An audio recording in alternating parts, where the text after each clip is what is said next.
बिहानको 9 बजे उठेको त कपाल त चराको गुड जस्तो भएछ। त्यसपछि यताउता हेरेँ, ओहो नुहाउनु पर्यो भने नुहाउनुभन्दा पहिला मुख धोएर आज एनसी भनेर कपाल सपाल होइन सेट गरेर आज म गएँ अटोबेलतर्फ। ठ्याक्क अटोबेलमा पुगेको विरोध दाई, रोशन, आदित्य दाई सबै त्यहीँ भेटियो। त्यसपछि हाम्रो दिलन दाईले गाडी साडी होइन सब मिलाउन थाल्नुभयो। त्यसपछि होइन सामानहरू हामी सबजनाले राख्यौँ, दिदीको पर्मिसन मागेर होइन बसिहालेँ। ढुइ चाहिँ फेरि बिचमै बस्नुपर्ने, ल लु रेडी टु गो गर भनेर गर्न लगाइदिएँ। त्यसपछि नगरकोटको भ्यू हेर्दै जन चामलिङको गीत गाउँदै को छ र तिमीलाई भन्दै हिँडेँ। हुन त कोही पनि छैन, त्यही पनि होइन ठक्क सुकुटे पुगेको त फेरि एउटा ब्याड न्युज, सुकुटेमा होटेलै खाली रहन्छ। त्यसपछि अलि अगाडि गयौँ हामी। अब होइन रिजोर्ट कुन चाहिँ खाली छ, स्विमिङ पुल भएको कुन चाहिँ खाली छ भन्दा कच्चीबाट आउनु थालिसक्यो, अझै होटेल आउँदैन। त्यसपछि माथि डाँडामा पुगेको त यसो उता हेरेँ औसेलीको बुट रहेछ, टप्प औसेली टिपेर खाइदिएँ।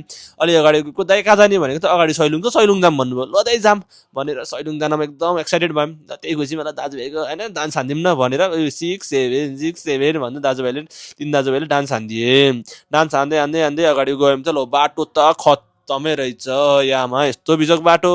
अगाडिको गाडी धरी के अरे उक्ले छैन होइन, हाम्रो गाडी पनि उक्ले छैन, तनाव होइन। अब गाडी धकाल्नु पर्यो भनेर गाडी धकाल्यौँ। गाडी धकाली बल्ल अगाडि गऱ्यौँ। अब भिडियो कसरी खिच्ने होइन, अब आफैले लगाउनुपर्छ। यसो गर्दा राति नै पुग्यो। ओहो राति पुग्यो, केही देखेको छैन। आफ्नो फेरि टुकटुके फोन केही नदेखेँ नि रातिमा। फ्ल्यास लाइट रोशनलाई बाल भन्दै देखाइरहेको छु। उयो त्यसपछि चिल्लो सिडी चिप्लो पानी परे चिप्लो लेउ लाग्ला जस्तो छ सिडी पनि। बल्ल तल्ल होइन 500 मिटर त्यस्तो माथि उक्लेर भात खान पुगेँ। होटेलमा बस्यौँ, यता गरेर भात खाइदिउँ।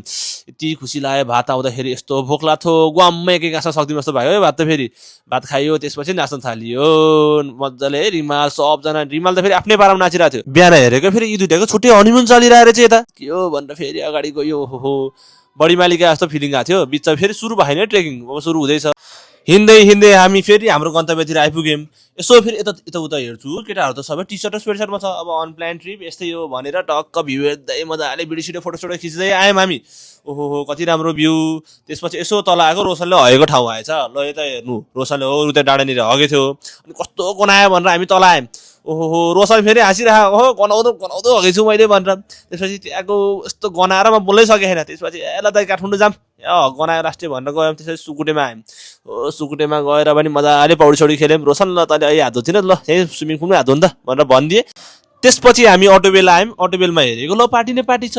त्यसपछि हाम्रो दिदीको चाहिँ भिजा लागेको पार्टी थियो र त्यो पार्टीमा मासु दबाउनाले म गइहालेँ। By by.